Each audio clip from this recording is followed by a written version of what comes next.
Shalom, saya Kesha Stefani Santoso. Di sini saya akan mempresentasikan mengenai materi bab pertama, yaitu HAM dan demokrasi.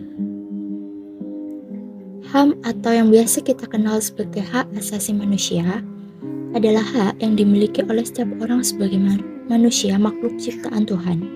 Sehingga setiap orang pasti memiliki hak tersebut, dan HAM ini bersifat tidak diberikan atau bisa diambil oleh orang lain sekalipun oleh negara. Contoh hak yang paling mendasar adalah hak untuk hidup. Demokrasi itu adalah suatu sistem pemerintahan yang artinya pemerintahan dari, oleh, dan untuk rakyat. Bagaimana sih maksudnya? Jadi demokrasi ini adalah suatu sistem pemerintahan yang paling populer di masa kini karena banyak negara-negara di dunia yang menggunakan sistem pemerintahan ini, di mana kekuasaan berada di tangan rakyat, sehingga rakyat memiliki kebebasan untuk memilih siapa wakil-wakil yang dipercaya untuk masuk dalam pemerintahan.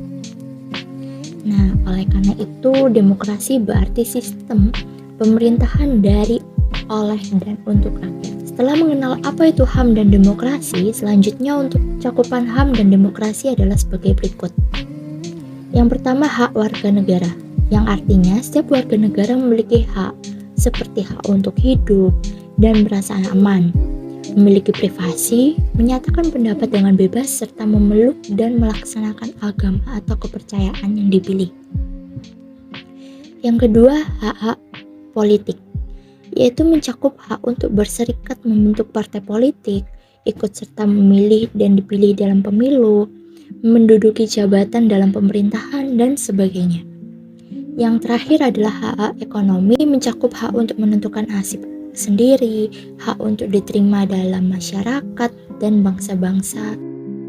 Selanjutnya, di Indonesia sendiri sudah melaksanakan praktik HAM dan demokrasi yang diawali dari masa penjajahan di mana masyarakat Indonesia mengalami kepahitan dalam hidup dan kehilangan hak-haknya sebagai manusia, sehingga didirikanlah organisasi Budi Utomo sebagai organisasi pertama yang bersifat nasional dan memperjuangkan hak-hak masyarakat Indonesia.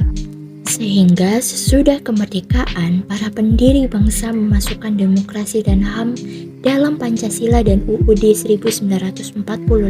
Pada masa Orde Baru juga dapat kita lihat bagaimana HAM dan demokrasi diterapkan di Indonesia, di mana pada masa Orde Baru, Presiden Soeharto menjabat selama lebih dari 30 tahun hingga akhirnya diterapkan sistem demokrasi dan HAM, sehingga Presiden Soeharto mundur dari jabatannya.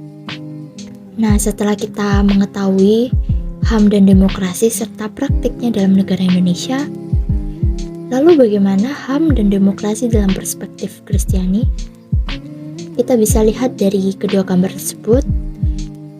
Alkitab menyatakan bahwa manusia berasal dari Adam dan Hawa dan memiliki gambar serupa dengan Allah. Namun, Alkitab telah menegaskan bahwa karena dosa yang dilakukan oleh manusia pertama, yaitu Adam dan Hawa, maka seluruh keturunannya, yakni seluruh umat manusia juga berdosa.